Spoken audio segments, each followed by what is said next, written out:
Hello, thanks. Thanks, Sam. I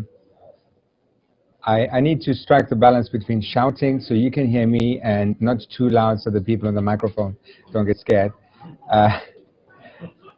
How's everybody? It's sort of post-lunch. Everybody's usually in a bit of a lull, so hopefully the lunch wasn't too nice. How much time shall I take? Okay, cool, awesome. I have slides, but they're very, very simple, so we can actually spend as much or as little time as needed if you have questions. And since it's a small group here, we can be quite interactive, but if there's also questions from online, I don't know if people have the possibility to ask questions, we can always kind of weave them in as well. Just to say that, I mean, really no time limit. We take maximum 2 hours. Okay, cool. I come from the Fidel Castro school of thinking, so I can. We'll be here tomorrow. There's beers from 3, so we'll be fine. So my name is Nektarios Liolios. I'm Greek, born in Germany, moved to London in 1996. And 8 years ago, I looked like this. I was working for a financial institution. I spent most of my adult life in financial services. And I was lucky enough at some point to be practically persuaded to join an innovation team within the shop I was in. There's a company called Swift. Some of you who've made international payments at some point might have been asked for your Swift code. It's in your bank details, and Swift is actually a company. Do we? This is okay. Okay. Are you sure it's through your computer? Yeah.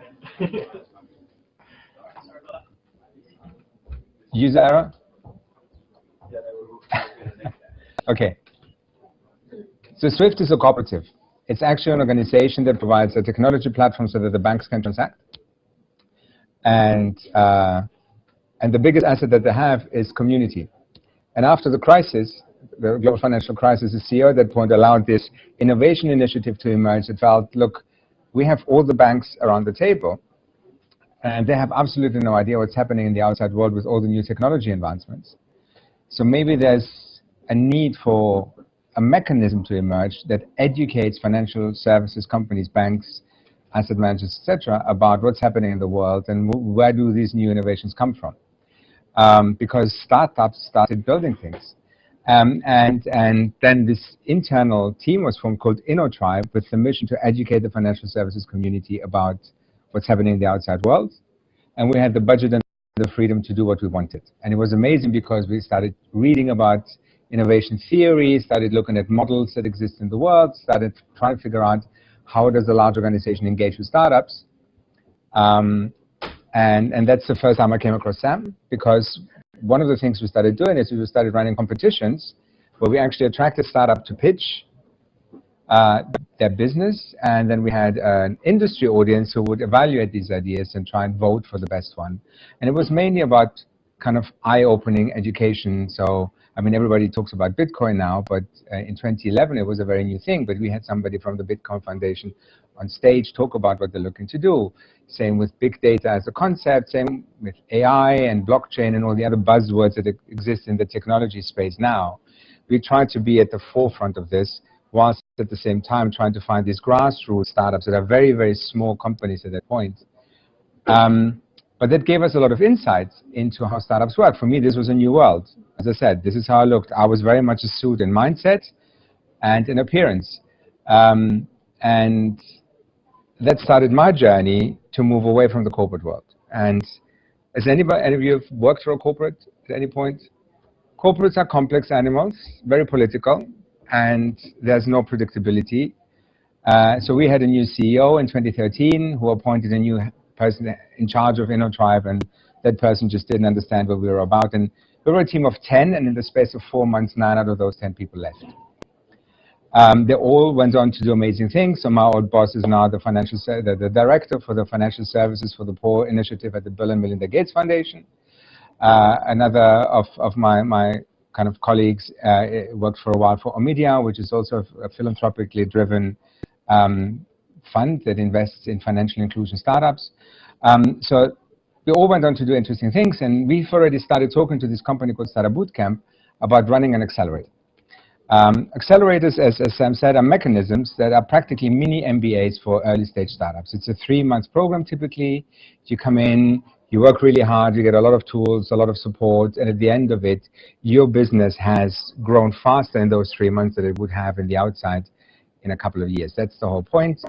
At that time, you would usually pay for this program with equity.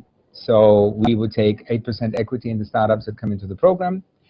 And hopefully we would help them get funding, we would help them get business. So that was the way the whole thing worked. Accelerators existed probably since 2010 broadly.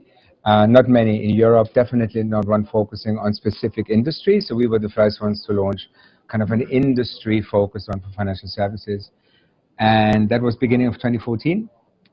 And every 9 months we would launch a new program somewhere in the world. So it was London, Singapore, New York, Mumbai, Mexico City, Amsterdam, Dubai, Melbourne, Cairo. I always forget a couple, Cape Town. So quite a global presence. And that meant that over the last 8 years, I've kind of seen, worked, touched a large number of startups. And when we're talking about startups, we should also be a little bit more specific. The companies that I got involved with were very early stage companies. So usually some people that went beyond just having an idea, people who started building something, but not what people talk about when they talk, I mean, people talk about Monzo or TransferWise. These are, to some people, still startups, but on the other side, TransferWise is valued at $1 billion US. So it's quite a substantial company now. They've got 1,500 employees, right? So we were talking to the 2 to 10 people shops, right? Usually maybe not having raised any money or have just raised a little bit of money, typically not in the market yet, usually still validating their idea, trying to make sure that it fits. And just as an aside, and all of this was done with a company behind called Rainmaking Innovation, which is corporate innovation. So for us, we would go to the banks and say, you have no idea about how to do innovation. Working with startups is one of these channels, but we also did other work. Which means that I've spent my last 6 years mainly working with large organizations, trying to get them to understand how to actually make sense of the changes in the world, how to engage with innovation, and how to be honest about what they do. And in November last year, I decided to step down for both my roles in Rainmaking and Startupbootcamp, because I got really, really tired talking to the corporates and realizing that there's absolutely no integrity, there's absolutely no honesty, and all the marketing noise around, oh, we're so innovative and we're doing such cool things, has very little substance. Because people, especially in banks, they have no incentives to do innovation. So usually it becomes a box-ticking exercise. And even though the individuals who do this have all the right motivations, as an organization is structurally flawed, shareholders don't expect innovation, they expect returns. And therefore, I got a little bit jaded and very cynical, and that's not part of me. So I decided to step away from it, do a bit of soul searching, and try and figure out what I want to do next. And there's a lot of interesting things happening, and that's why we're here, right? So this is really just a little bit of background, but also to give you context of why I'm talking about what I'm talking, and hopefully to give myself a little bit of credibility that I know what I'm talking about. Is anybody in the room an entrepreneur of sorts? Of sorts. Okay. So the idea of today is really because with the whole interdependency movement, it's all about engaging with different profiles of people, but ultimately this is going to help startups and young companies build solutions and plug in to a wider network that supports. So it's a lot of it is about understanding what startups are about and how they think and the mistakes that they make. So that's why we thought, let's put something out there for you just to get a sense of what are the challenges of the entrepreneurial life. But if you meet startups in the wild, and if you look around, there's plenty of them, they're usually full of jargon, right? So part of it is also trying to get people to move away from all these words that people are using, because typically they have absolutely no meaning. And jargon is such a dangerous game, and we all fall victim of kind of perpetuating some of it. But ultimately, if you look at all these words, and if you go to a startup competition or to a pitch session in the evening, you should play, we would play bullshit bingo. We would have a sheet, and we would just tick off the boxes of all the words that startups would say because they think it's cool and that's what the audience expects. But realistically, the audience doesn't. So,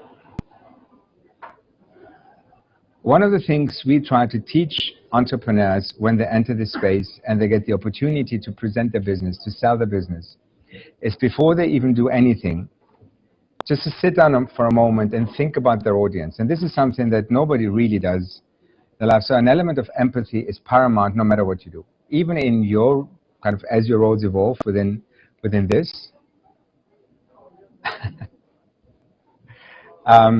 taking that extra moment and figuring out, I'm about to have a meeting, I'm about to go on the street and distribute leaflets, I'm about to go on a radio show, I'm about to present something.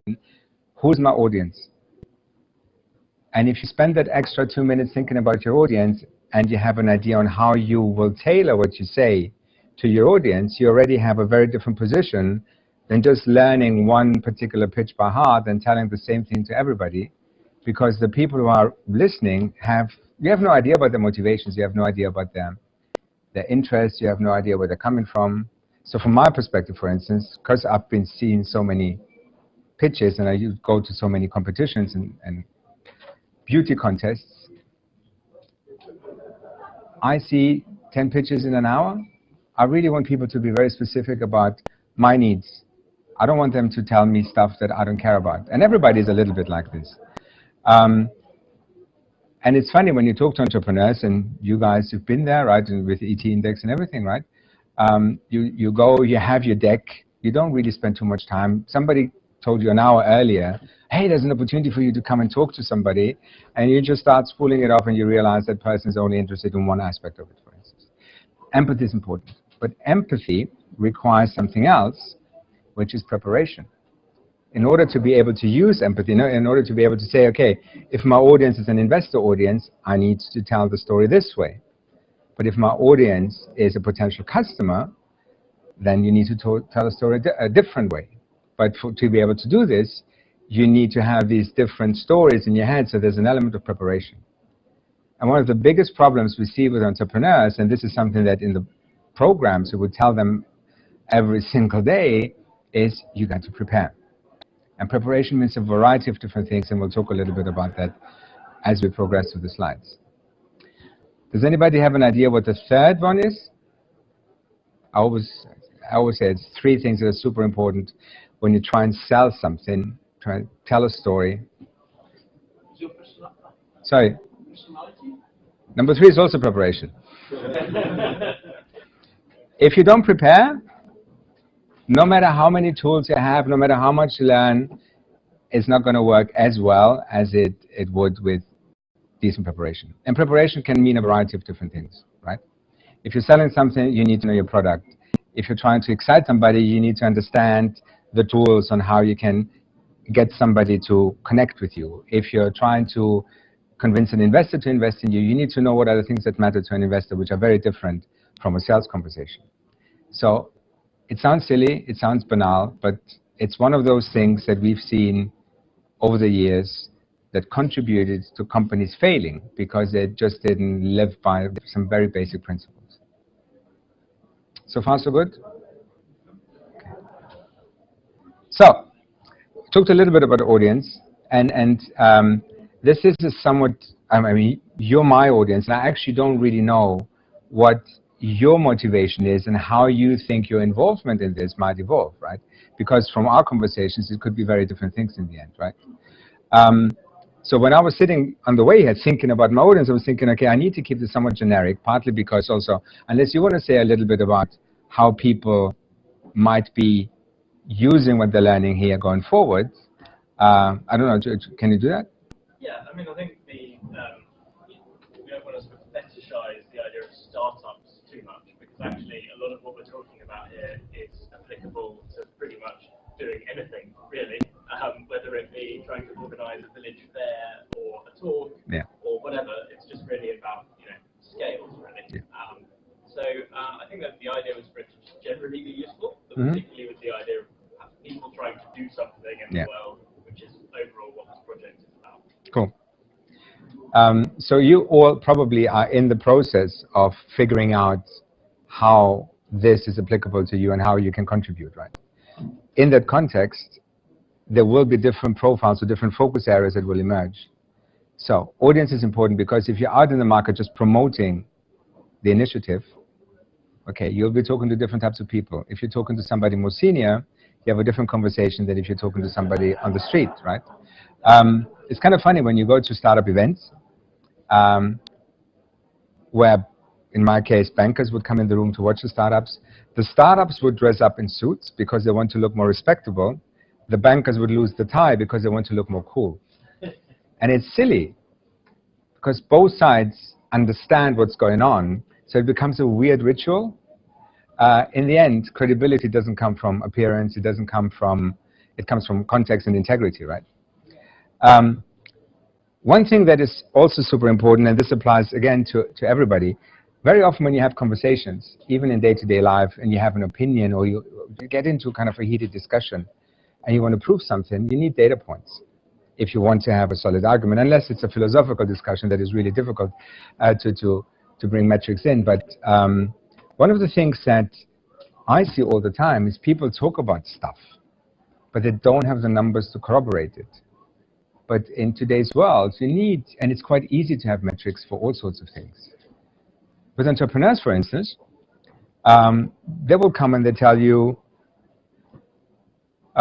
what's one? Oh, we don't have any numbers yet because we're not live yet, so we haven't sold anything, so we can't really give you metrics. And you go, well, you're building your product, and if you're a startup, you're building a product based on conversations, you're actually doing your market research.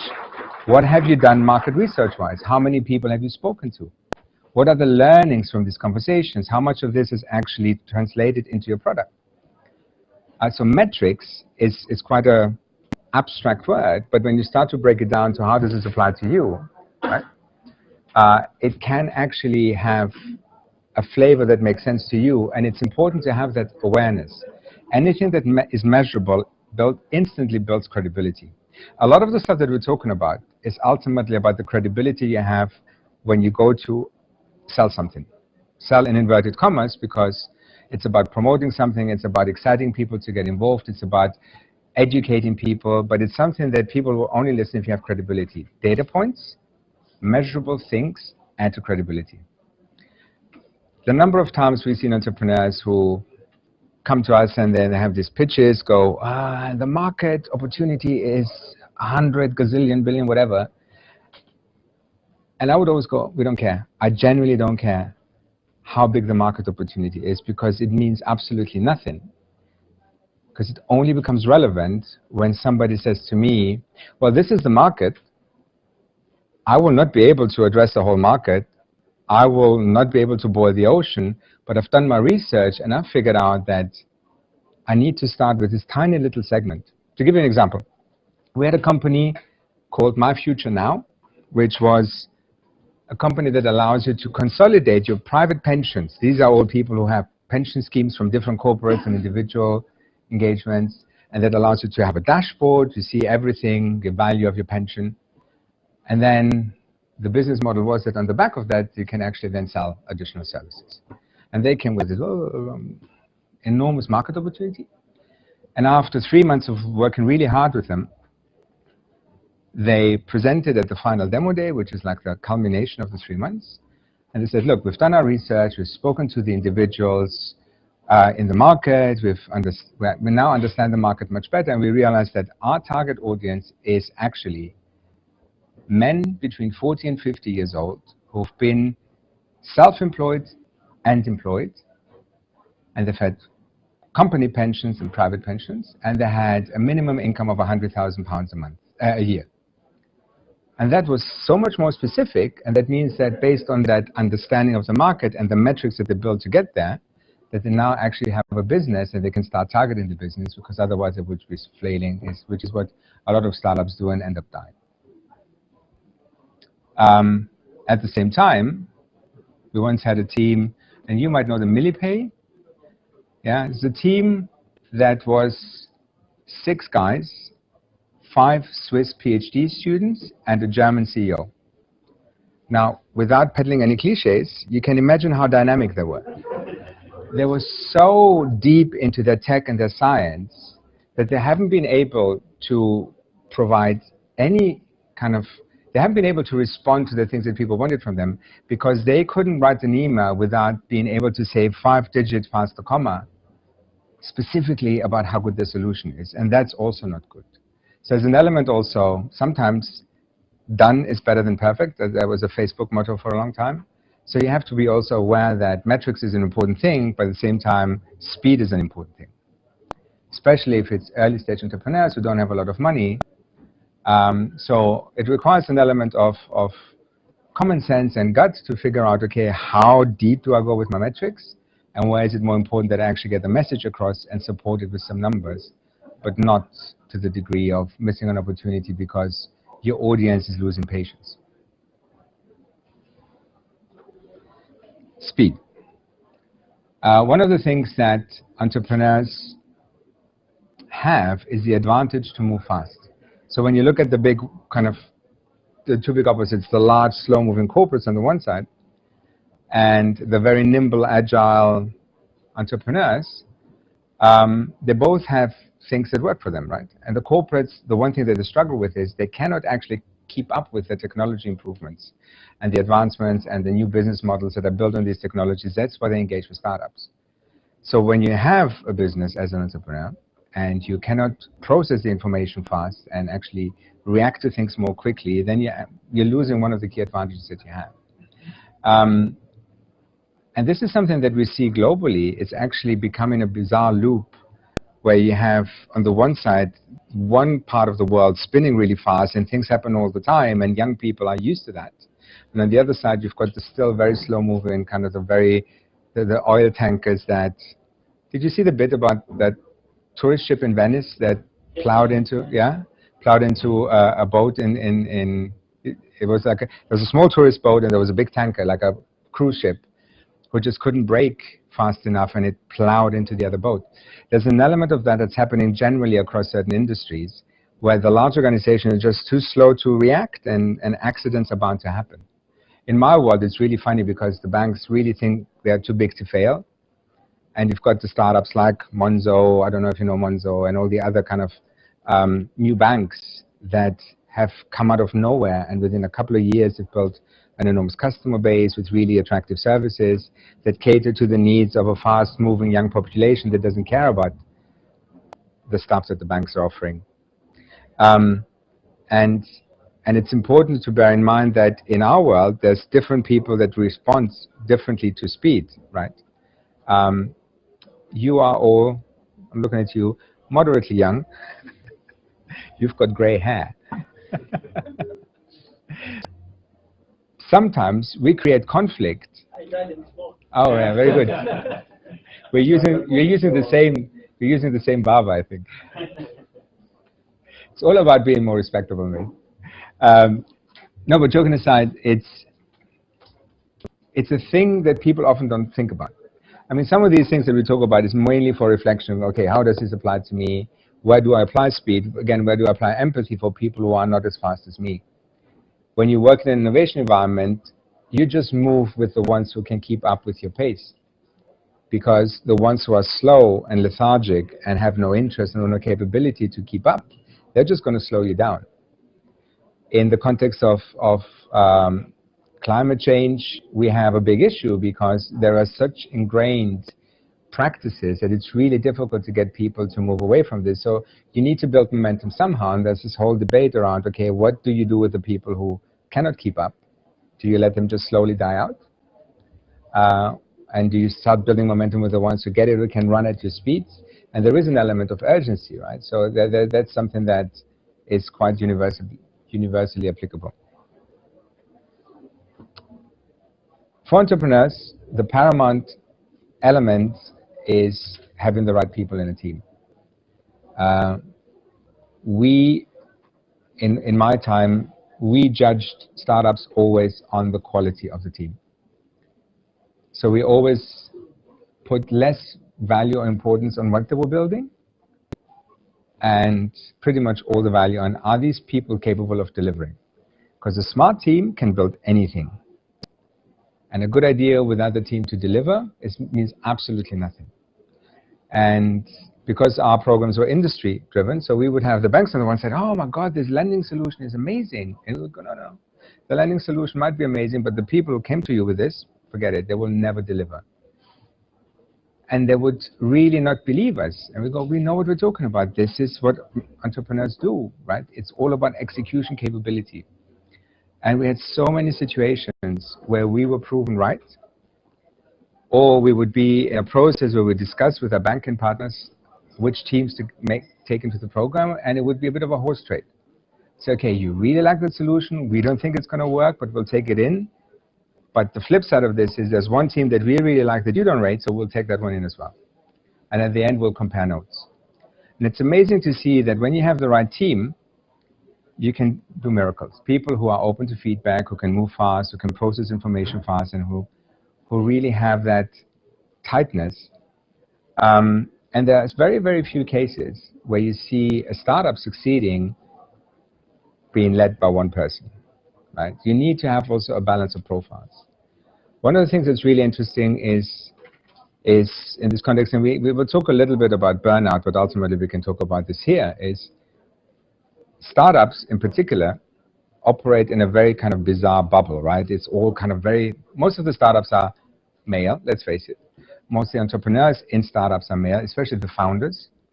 And there's a lot of testosterone, there's a lot of adrenaline, there's a lot of attitude, and there's also this mindset of, in order to be successful, you need to work hard and party hard and sleep 4 hours a day and all that. But then we get the chance to meet the entrepreneurs, and we actually sit down, you build a relationship, you build some trust, and they open up. You realize that the team also builds a very bizarre dynamic. We had a team that moved to a program in London from Singapore.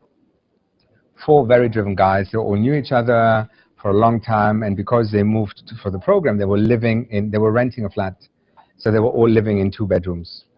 Really, so spending 12 hours in the program and then going home and still being together. And one day, one of our guys looked a bit low, and I took him aside and said, "Mate, what's going on?" And he goes, "I don't know how to say this, but when I go home, I don't want to talk about the business.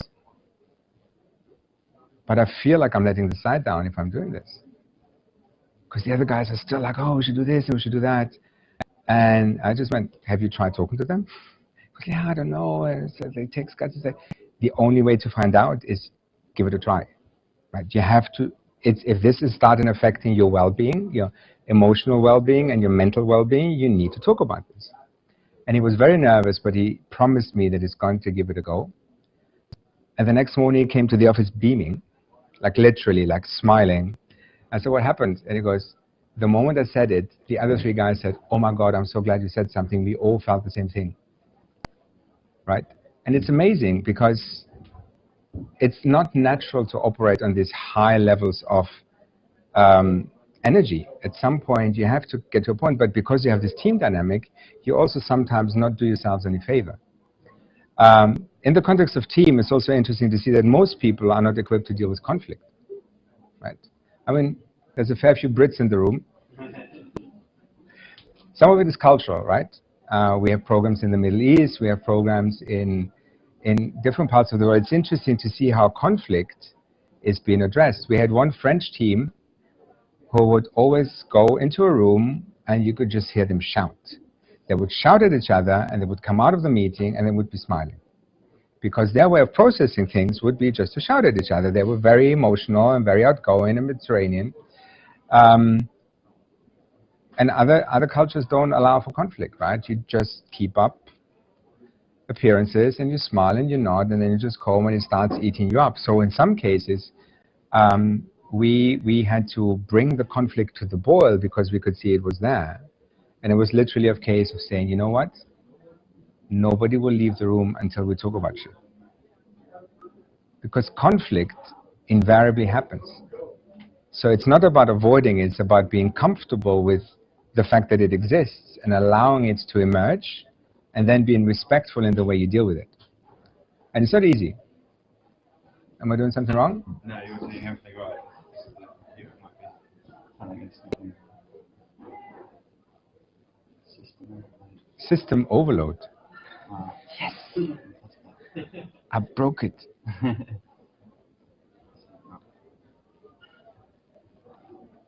Sorry, could you just go back a bit? So Yeah. Conflict and how it should be used Yeah. in healthy ways. It's not about using it in a healthy way. It starts with acknowledging that it exists. It's unavoidable. Instead of denying it, Yeah. just go ahead. Yeah. Thank you for saying something, because I felt like I was talking at you. Ending up on your shoulder to the crush. It's Well, because I mean, I'll just jump in. Go for it. This is a really interesting question about conflict. And like one thing that I notice about myself is I struggle when I confront people who have very different opinions from me, especially about something like climate change, which is quite an emotive issue. And if we're going to be going around sort of selling these bonds, sooner or later we're going to come across people who have very different opinions, right? So it's an interesting question how you can get better at managing conflict within teams, but also when you're kind of selling a product, from the customer, Yeah. and that kind of thing. It's a very interesting point. Ultimately, there's slightly different facets, because when you're selling something, you end up the success of that conversation is different from a conflict situation with people you have to continue running a business, or your colleagues, or your family, etc. Right? And there's different models, and I don't know, but if you want, I can actually introduce you to people who specialize in conflict management. Okay. Okay. Conflict, Good. which is called conflict transformation. It's actually run by somebody who comes from a part of the world where they do have a lot of conflict.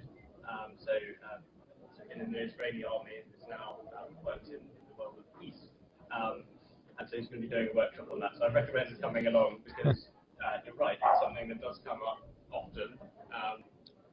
But yeah, maybe a sales dynamic. Hopefully you're not getting to a point of conflict. Yeah, no, absolutely. Yeah, I mean, I was campaigning for a second referendum in my own town. You can imagine the kind of emotive responses you get from people. It's kind of tricky, but But I mean, you can have a longer conversation about this, maybe over the beers, but especially in the times that we live in, where everything is very polarized. One of the things that's missing is people acknowledging the other person's right to have an opinion, right? And that already, fine. That's a conversation done, right? But in a kind of conflict environment within your colleagues or your peers, that's the same thing. First of all, you need to acknowledge that something's not right, and we all feel it when it's not right, right? And we all go through life making assumptions all the time, even if we're trying to free ourselves from them. Even the ones of us who actually went through, so I didn't realize I was making so many assumptions until it was sort of held up against me. It's like, mate, why are you saying this? It's like, oh, because no, yeah, you don't even know, you just assumed, right? And a lot of conflict starts with assumptions. And this guy, for instance, I was talking about, he just assumed that his fellow teammates did not feel the same. And sometimes you can open up a conversation just by asking a question that is not laden with anything. It's literally like, how do you guys actually feel about us talking every evening about the business? Shall we watch a movie? That in itself it's a very simple thing, right? It's quite banal. So there are tricks on how you deal with conflict, but it all comes down to respect. And it's also how you execute the conversation, right? There are certain ways of phrasing things. In my InnoTribe days, we did a because we were, so InnoTribe, bearing in mind, this was a team of 10 people that was formed within a corporate, right? And we were all misfits. We were all kind of the people who felt we didn't belong to the organization. But with that, who here knows Little Britain? Okay? You know David, the only gay in the village? Yeah? We were all the only gay in the village. We were all more misfit than the others. We were all more special. And there was an element of that builds attitude. And suddenly you kind of see somebody behaving in a way that wasn't as special as you thought it was necessary. And we were a very, very dysfunctional team, driven by the same mission, but gee, underneath. And then we had this kind of 3-day retreat, which was in the middle of nowhere in Belgium, with no mobile phones and no escape. No, really, there was no, this was a small little kind of country house, and the only way to get there was by car, and there was only like a bus that brought us there and would take us back 3 days later. And we worked with this team that did amazing work for us, but one of the things they told us is there's something called stories, which is a different way of saying assumptions, right? So we all build our stories about people, about situations. So how do you learn to free yourself from these stories? The second thing was what they called stepping over stuff. If you have a disagreement on somebody's actions or some situation, and you don't address it, you step over it because you think it's going to go away, it's not going to go away. It's still there. And they forced us to take a couple of these things, and they brought conflict to the boil. And at the end of it, we were all exhausted, but we managed to actually turn the ship around and became a more coherent team. But one of the immediate things that came out of this is the language that we used. It's one thing to say, I disagree with you. It's another thing to say, this does not work for me. It's a simple thing. I don't think I've said since then, this was 2012, I don't think I've used the words I disagree with you since. Because it's not about me disagreeing with something, it's just that somebody's opinion doesn't work for me. It's about me, it's not about them. And that builds a different way of communicating. It's not easy, and it's not always applicable, but there are tools that can help with that, right? And say that would fit into the category of what we talked about on Monday with non-violent communication. I just wonder if I could ask a question related to this. So it sounds like you've been working with people from all over the world, lots of different cultures. And this is very much an international project where we will also be putting people in teams dealing with different cultures. Do you have any sort of thoughts on that and following on what you've just been saying? Coming from a place of white privilege, it's really difficult. No joking, it's no joke. It's sometimes difficult to talk about these things without being somebody who has a very different way of communicating. We struggled with this sometimes, and even previous roles, I had a global role where I would speak to very small workshops around the world. And sitting in a room in Saudi Arabia, where my audience was 11 men and a woman where I could only see the eyes, was weird. And I noticed that invariably, I wasn't looking at the woman, she became invisible because we didn't have the same communication that you have when you look in somebody's face. It's not easy. There is an element of, what's the word, acclimatization when you deal with people from around the world. We just need to acknowledge this, I think, and take a time for everybody to reflect on it. And maybe because people would come to this voluntarily, they come with a different mindset. They already want to get involved, right? But whoever is out in the market selling the bond, for instance, they will service the local community or the regional community. So they have their own way of doing this. So I'm not really sure if there's a simple answer to this, but it requires work. It requires a lot of work. I mean, even if you go back, forget about all kind of our environment, but even if you look at how large organizations sell stuff, if you're a salesperson who has a global role, you know that if you sell into China, you have to go out and you have to get drunk with your peers, and you have to eat your body weight in whatever they put in front of you because that's culturally the norm, and you assimilate to their practices. You can't go in and say, we're selling shit differently in the UK, right? And in the Middle East, there's certain, like, I used to give courses, I used to run seminars, so, and every country would organize them differently. And then I went to Greece because I'm Greek. They sent me to Greece, and I thought, okay, well, we just had standard format, and the Greeks were like, why are we eating lunch at 12 o'clock? Because in Greece, we eat lunch at 3. So what we did is we zapped the course, we finished at 3, and everyone went home for lunch. So we were forcing people to do something that was very unnatural to them, but luckily they were comfortable enough to say it, right? In Spain, you would have your 2-hour lunch break with a bottle of red and a bottle of white on the table, and then try to talk to people about financial services standards after that break.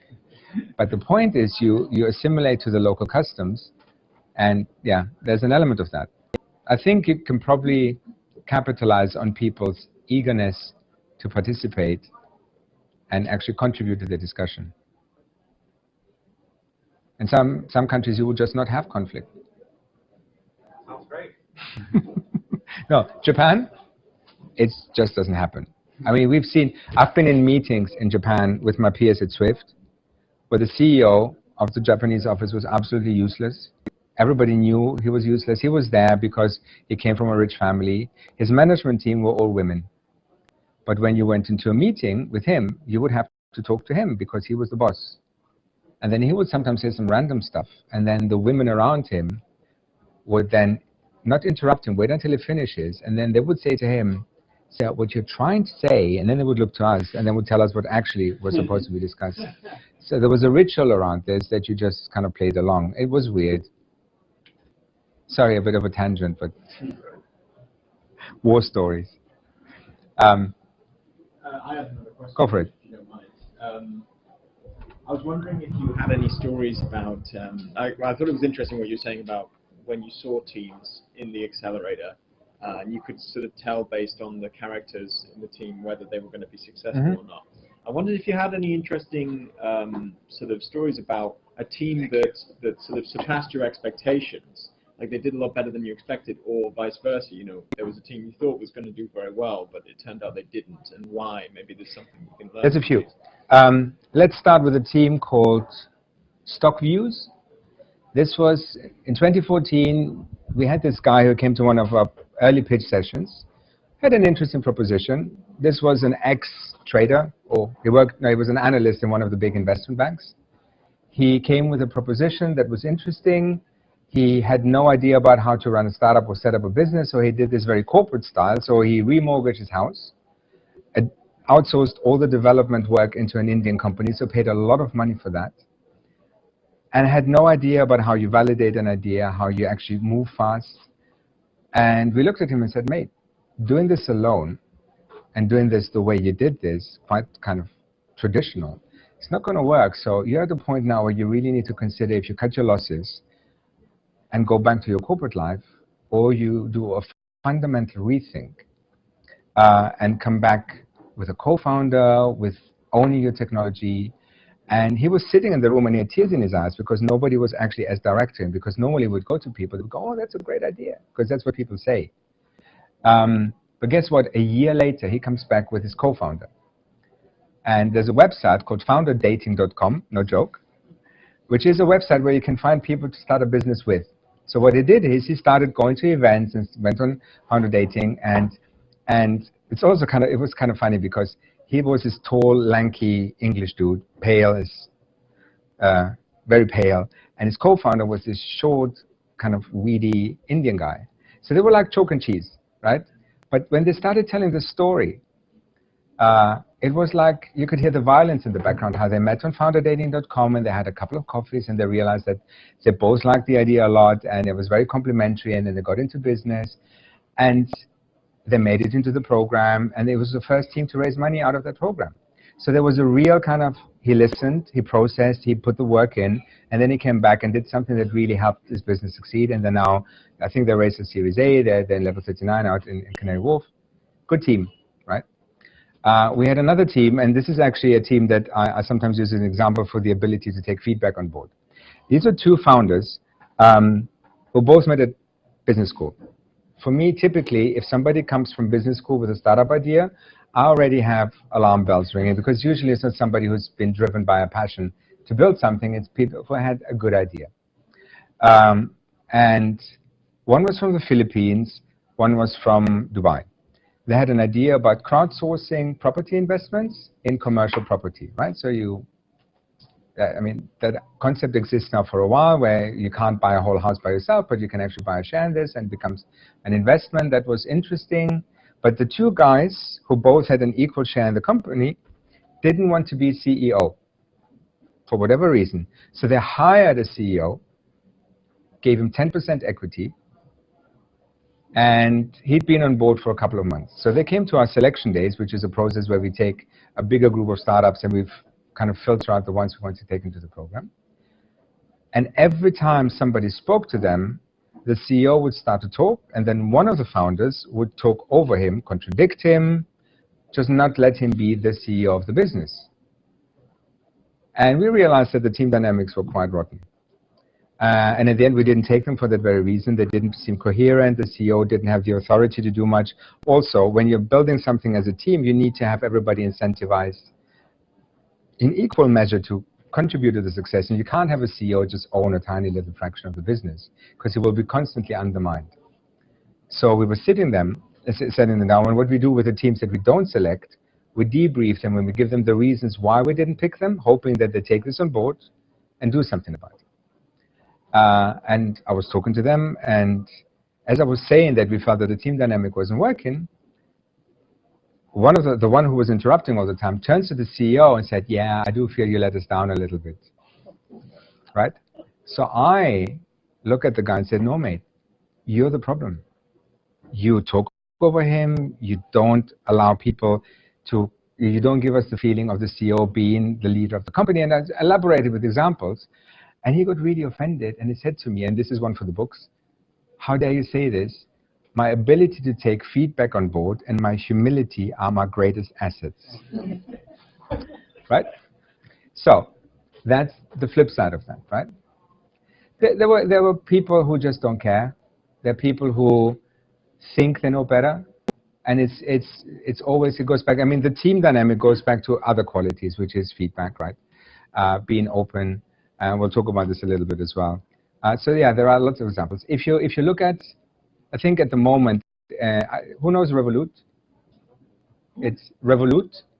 It's sorry? It's like it's another Monzo. Yeah, it's a neobank. It's one of the new banks. One of the things that they do really well is they allow you to open an account really quickly, and they've really taken over some of the emerging markets. Revolut at the moment is bigger than some of the banks in Greece, for instance. So they're really kind of tapping into a need. But Revolut has a reputation that the company culture is really, really poor. Right? There were articles in Wired magazine. They've been going through the press a couple of months ago. And at the same time, and we were talking about this earlier, if you talk to somebody who works at Monzo or talks to TransferWise, they're the happiest people in the world. I mean, they come into this and the turnover is so much lower, and they're really, there's a company culture, right? And culture comes back to team, right? If the founding team works, then the people who are part of the company also benefit from that. They feed off it. But if you have kind of big ego founders, then you don't get the same kind of vibe. You don't get the same qualities being instilled into the wider organization. Up to you. Yeah.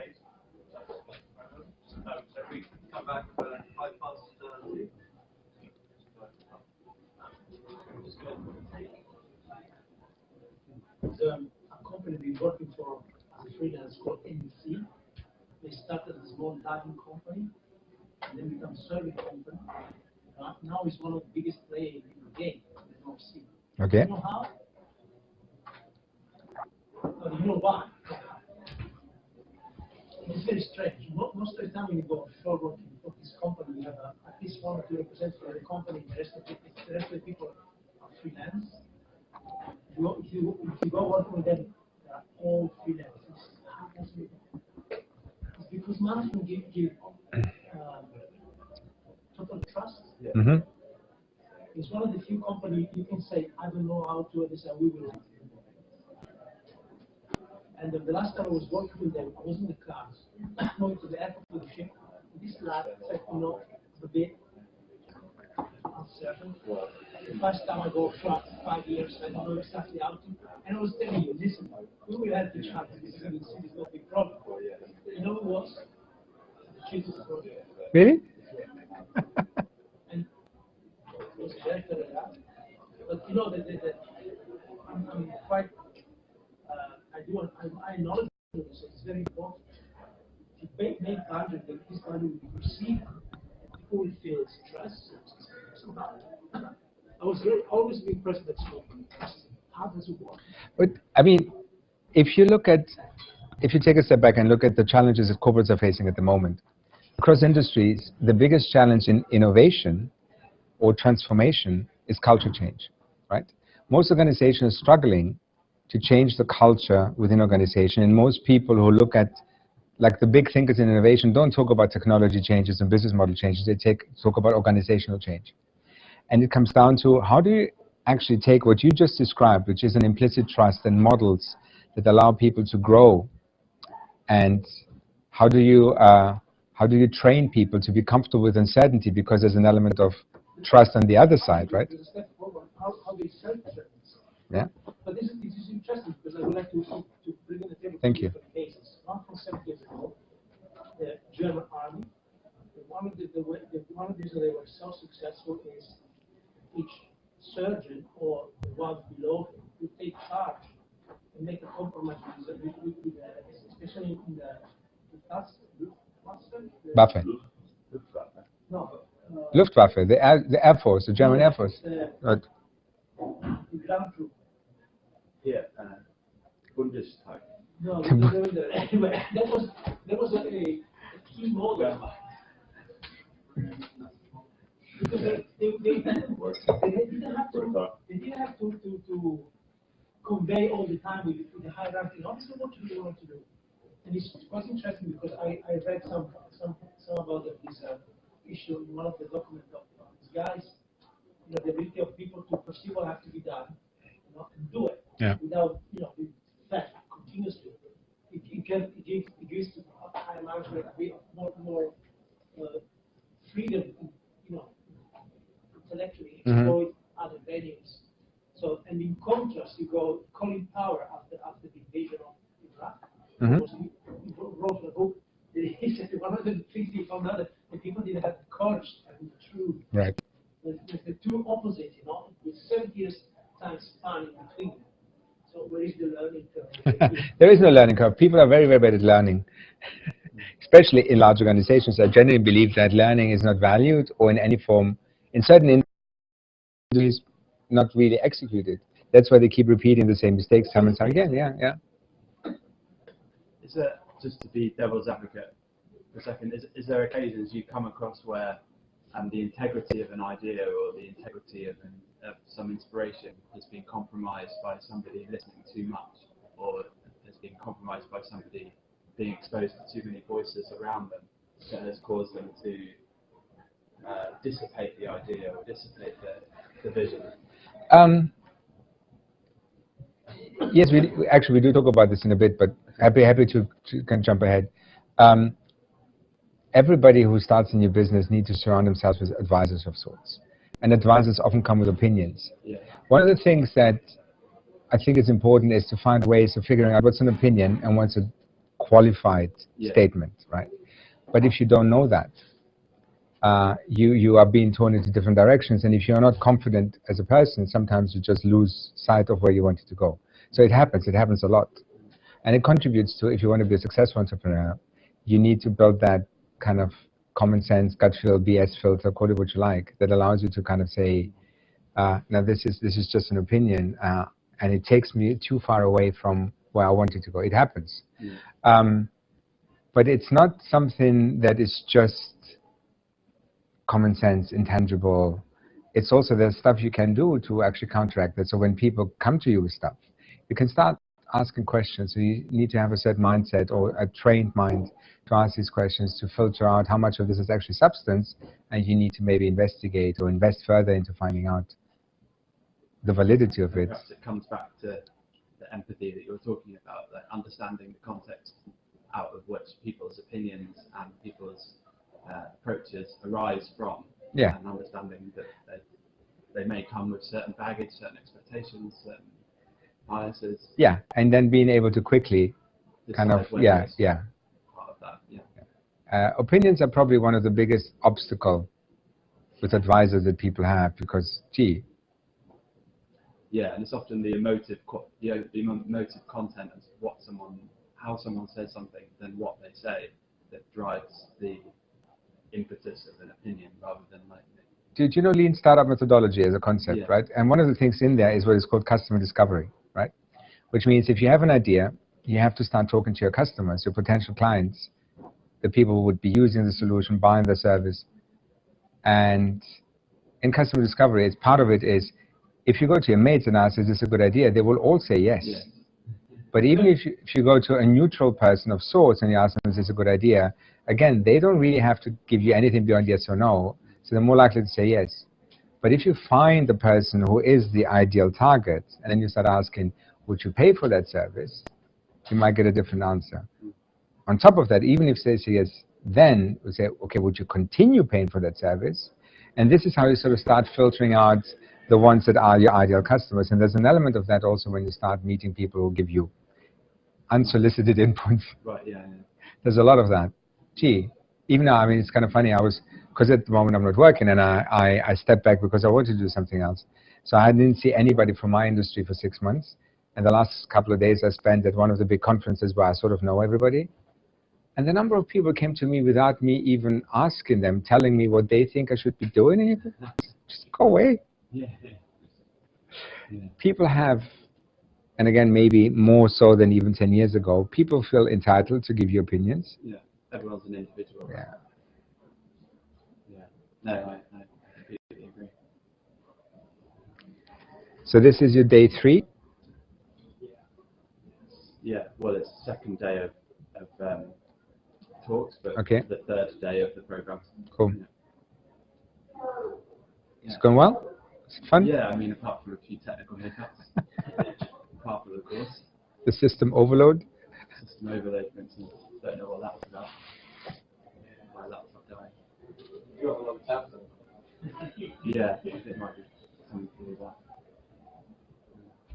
I think streaming and recording and presenting, There's a lot going having on. hardware connected might be like maxing it out, but it's coping. It's done on fine. Well, your life would be so much better if you'd bought that new Apple. Have you seen that Apple thing? They released the stand. Oh, You know what the stand? $99. a stand. So they brought in the new MacBook, the Mac Pro, whatever it's called, and then for 6,000 US, and it comes with this amazing screen for an extra 4,000 US or 5,000 US. And on top of that, you can buy a stand for that screen for $999 US. There's all these memes now about going into an Apple shop and saying, I've got $1,000 to spend. Can you recommend any iPhones? Yeah, And people go, yeah, you can have an iPhone, but you can also have the stand. I can sell you these masonry bricks for £1,000. Somebody can just buy it. Any bit of brushed aluminium will do, right?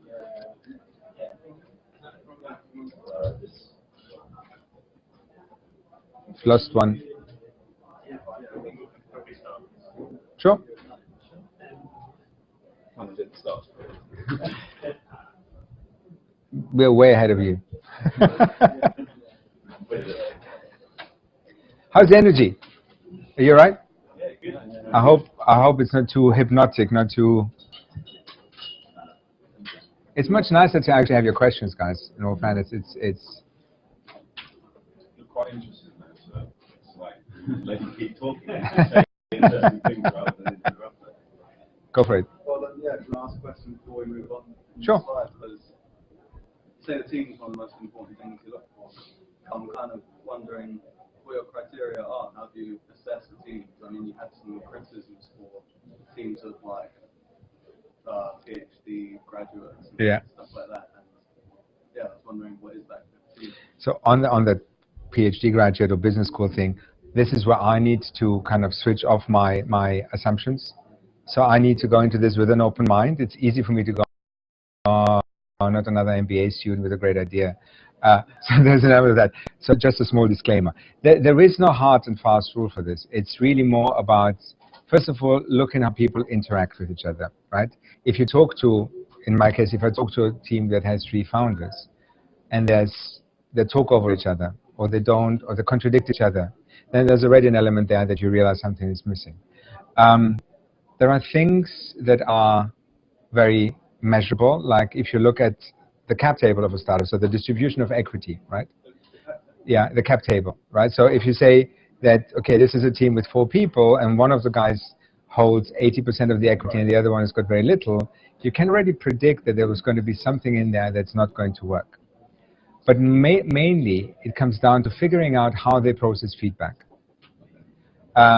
So the moment you talk about feedback and they are dismissive as a team, or the individuals within that, you already start having a red flag and saying, look, if this is, bearing in mind we're talking about startups, right? So these are companies that are at such a raw, kind of moldable stage of their journey. If they don't want to take startup feedback on board from people who know a little bit about this, again, you're going to have a challenge. So team means different things, right? It also means that trying to understand their motivations. Do they have some sort of shared values, right? I'm quite vocal about this. One of the reasons I left my business is I had we were 9 co-founders, 9 partners. But after 5 years, I realized in some of our partner conversations, when it was about the strategy of the company, that my values started being quite different from their values. So my partners would put bottom line and profit over the original mission, which was ultimately to change the world through a variety of different activities. So there's these things come together, and people can sense that, right? But it's also not easy. I mean, finding co-founders is very much like dating. You have to kind of, especially if you start this alone and somebody says to you, look, surround yourself with people who have the same mindset and the same vision, not mindset, vision, values, then you just need to talk a lot of, kiss a lot of frogs.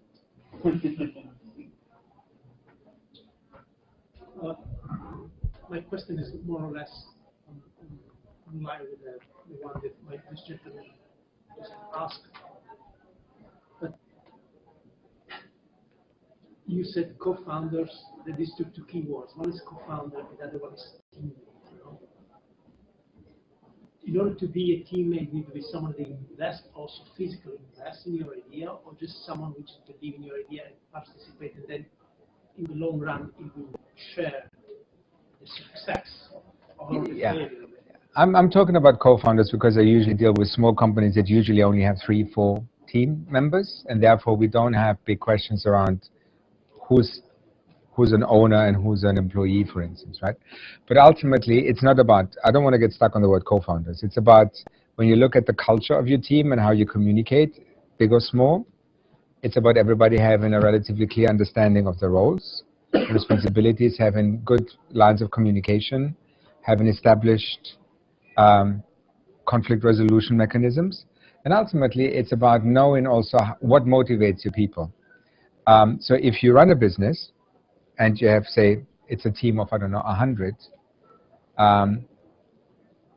the people managing other people need to understand what motivates their people, because you need to respond to that. Not everybody comes into this with the same motivations. Some people are incentivized by money, some people are incentivized by title, some people are incentivized by impact. And if your company can accommodate that and you find ways of accommodating the individual's needs, that's not a bad thing. Do you agree that those are issues that will impact a company with a certain degree of exposure, certain degree of exposure, because those certain number of employees or team members? If they're just 2 or 3, because and then at the root, the question, how do you find somebody? I have an idea. I think it's a good idea. I need help, because I agree with you. It's very difficult to do things by yourself, and you can run yourself into trouble. So you need someone to benchmark your own thought. As soon as you do that, you expose yourself, and if the guys come with a big stake financially in the sale of the company, you will be left on the side already. So how do you... Now I get your perspective. First of all, if you find, when I talk about co-founders, I'm not talking about people who come in with a big financial stake and then start dominating the business. That's not a co-founder, they bought the business, right? So, and one of the challenges that people have when they build a company to a certain stage and then they started getting big investor money in, they need to find investors that understand their values and again try to work with them rather than trying to steer them into different directions.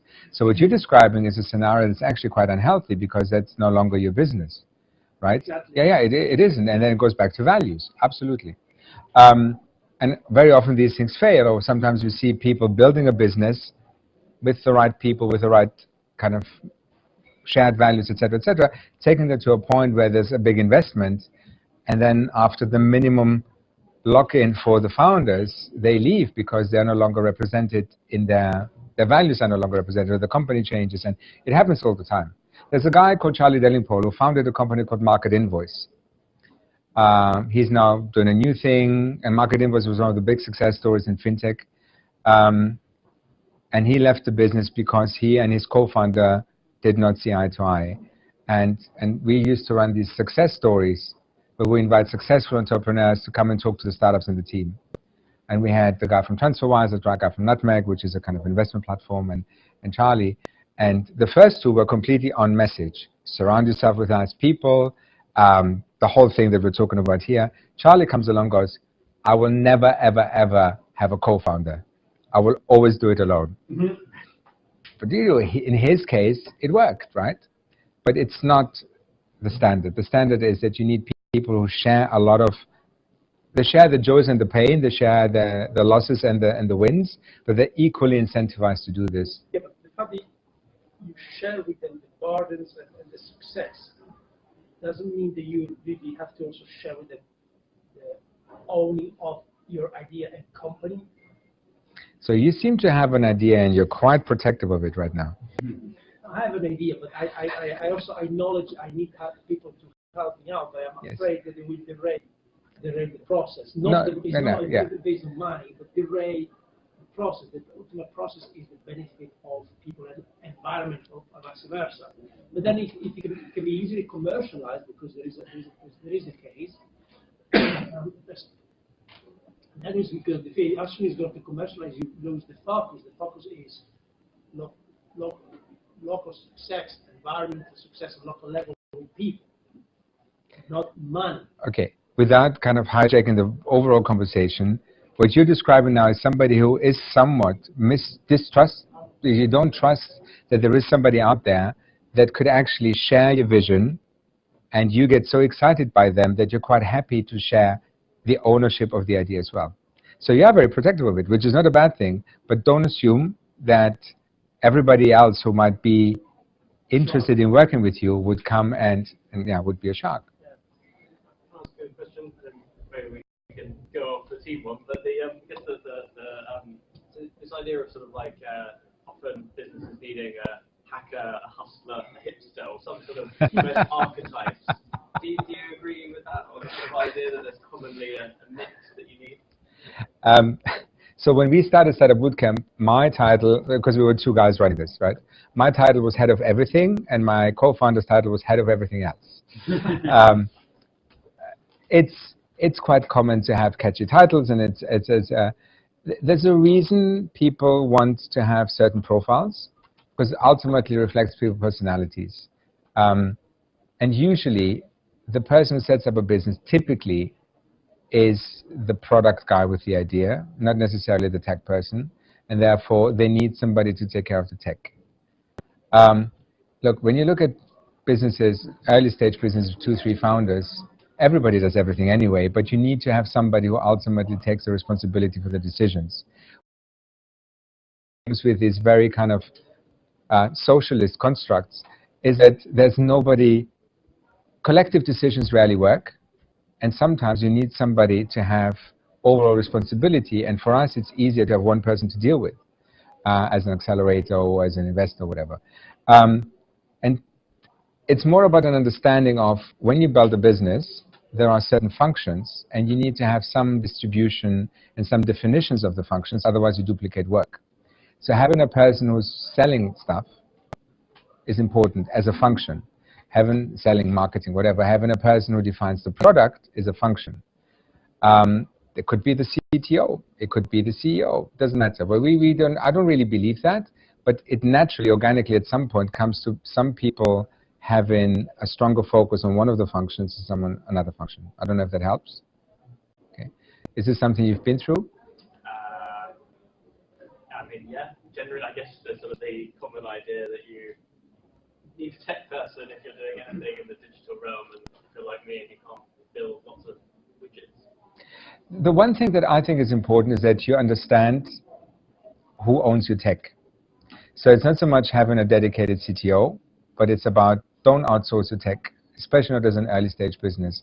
One of your advantages is that you build your own tech because then you can move faster. The moment you have an intermediary, then it becomes a very different game and it delays things and you no longer control what you want to build.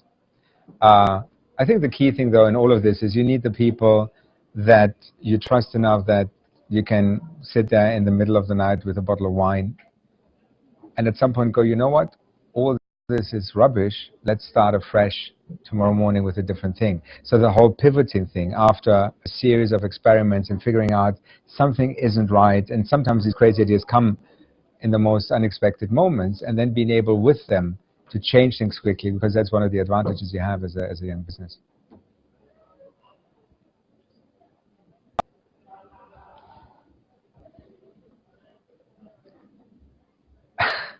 So we've gone a little bit off, so we started touching upon all of the other things. For startups, it's important to recognize that this is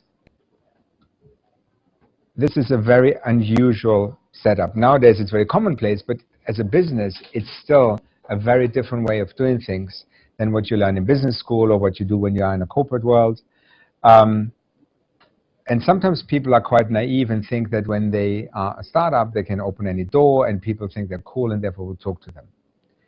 And we see this in so many ways that you give somebody an opportunity with an introduction, for instance, like, again, going back to my world, we work with banks who are looking for innovation. So if I've got a founder with an interesting story and an interesting product and say, hey, I can introduce you, you've got a lending solution, I can introduce you to the head of lending at Lloyds Bank, and they just rock up with the pitch deck thinking everything's sorted, right? But going back to preparation that we talked about earlier, if they don't do their homework, that opportunity will be completely missed. Because understanding the profile of that person, understanding a little bit of the background, and everything's on LinkedIn nowadays, so it's not difficult to get that information. And then also maybe having a conversation or two with us or with somebody else trying to understand their specific problems is important. And going back to what we talked about earlier, understanding what the other person wants is half the battle. One of the things that we've been trying to instill in all entrepreneurs we worked with is not every conversation is a sales conversation, right? And especially if it's a company that is pre-product launch and it's all more about validating. So if I introduce this guy, and I do say guy as a placeholder, this person, to the head of lending, maybe that's a good opportunity just to have an open conversation about, hey, this is what we're building. Can you give me some honest feedback on that? I'm not trying to sell anything to you. And building that trust is paramount. And then on the back of that, once the relationship is established, the next conversation will happen much more organically. And we have so many people say, okay, here's an introduction. The last thing I want you to do is sell to this person. And then they go into the meeting and they go, please buy. And the person goes, no. And that's an opportunity missed, and the door will never open again, right? But it all requires preparation, it requires homework, and it requires simple things like doing a quick search on LinkedIn to figure out who's there. If you go to an event, looking at the attendee list, right? If you go to, it's amazing that people never do that. And if you're registered for an event, usually you can see who else is coming. I love it when I go to, like I was at this conference a couple of days, for the last 2 days. I love it when people up front say, no, I see you're coming, can we have a quick chat? And then you can look at what they do and go, no, this person's going to sell to me, I don't want to talk to them. But there were some interesting conversations, right? With people doing their homework, preparing for whatever kind of context they put themselves into. Which goes back to empathy. One of the worst things in my world, and I think we can also translate this to some extent into what you guys are doing, is not having an understanding about how relevant this is to the people you're talking to, right? And then you end up talking to somebody for an hour, and then you realize that actually this is, even if they like the idea, it's not really relevant to them, right? So unless you tell a story in a way that recognizes that you understand the other person and your story makes it really important to them, why bother? Otherwise, it ends up being a bit preachy, and nobody likes to be preached to, right? And going back to the kind of slightly polarized situation we have at the moment, it gets very preachy, right? When you start applying empathy and trying to figure out what are the things that matter to people, and if you want to tell them a story then, and you can make it relevant to them, it's just a very different conversation. My kind of different groups of people I talk to are, on the one side, VCs and investors, corporates, startups, and usually sort of ecosystem government players. I have different stories that I tell them because they care about different things, right? VCs care about deal flow. They want to see startups that might become potential investments to them. So they work with us because they can see them at a very early stage, they get familiar with them. But if I go to a fintech investor in London, I have no story to tell to them because they know the market. But if I go to a fintech investor in the US who doesn't have a presence here, The relevance to them is, I can actually give you startups in a country that you don't have deal flow yet. Can we have a chat? Right. If I go to the startups, knowing my audience, knowing that most of the startups that I see in my world in fintech are usually B2B startups. So what they want is access to the industry. So I go, hey, I come with about 100 banks globally, right? So it's a selling conversation, but it's relevant to them. And it's also, and usually if I start the conversation with a startup along those lines, they will usually say, yeah, but banks don't care. They're usually bad at innovation. And then I can go, yeah, but because the banks that we work with actually invest in the program and we work with them on the innovation, we know what works and we know what doesn't work, and we can talk to you and we can guide you through the complexities of their internal setup. So it makes it more and more relevant, right? For the corporates, it's really easy. The problem with the corporates, of course, is that they're rubbish and they don't listen. So go for it. I just wanted to say, if you don't mind, this is interesting to me because what this is making me think about is our messaging around when we sell the bonds and who we are as the Interdependence Agency. Because like I was looking at Extinction Rebellion's website last night, and they're very much pitching this as like, this is very frightening, you know, what's happening with the climate crisis and how this is an emergency and we must do things right now and we need to take, you know, action of, you know, occupying train stations, civil disobedience and this kind of thing. And it's very much kind of, I agree with their message, I suppose, but it's very much kind of an against motivation. You know, it's relevant to you because you're all going to die, basically. But is that the way that we should be selling our bonds and pitching us in the Interdependence Agency? Because, I mean, do you think we should be doing it more of like a towards motivation, like, you know, let's build a better society, let's get back on track, and this kind of thing? You know, this kind of made me think about this this piece. Yeah. Do you want an opinion? Well, have you? I mean, actually, yeah. Have you ever seen startups that were in the green space or in any other space, like that successfully pitched something by using fear, or is that fundamentally sort of not a good idea? So my equivalent of that is, my equivalent of green is financial inclusion, right? So banking the unbanked, underserviced. The message is always, let's build a better world, but we have the tools to do that. I don't think anybody stopped smoking because they've seen all the garish pictures on cigarette packets. But that's an opinion. It's not qualified, right? It's gut feel. I think there's something very exciting about the bond, and there's something very exciting about having something that is tangible, that is different from, hey, the world's coming to an end and we need to do something about it. But maybe the messaging doesn't have to be just one, right? Just to add on to that. So, I mean, especially quite interesting listening to Roger Hallam, one of the co-founders of Extinction Rebellion, talk about the theory that sort of they just very effectively put into practice. And one of the things he talks about is essentially that, you know, it's almost like identity politics to some extent. Not everybody is going to want to subscribe to that messaging and that branding, if you like, that movement, the Extinction Rebellion. And what he's very happy for people to do, and you know, arguably we're one of them, is for other entities to pop up that are occupying, say, a different bit of the spectrum. Right. And so, to some extent, I feel like Extinction Rebellion is already doing that. They're already doing that very well. And so, I'd say our role within this is now to occupy another bit of the bandwidth, where we are proposing a slightly different message. I mean, we pretty much agree with everything they're saying. It's just really about the tactics and perhaps, you know, different, offering people something different, so that we're not just replicating what they're doing. Otherwise, we might as well just, you know, merge with them and do the same thing. So this, I think, is acknowledging everything that they're saying is basically true, and not saying to anyone, don't do that, but here's something additional.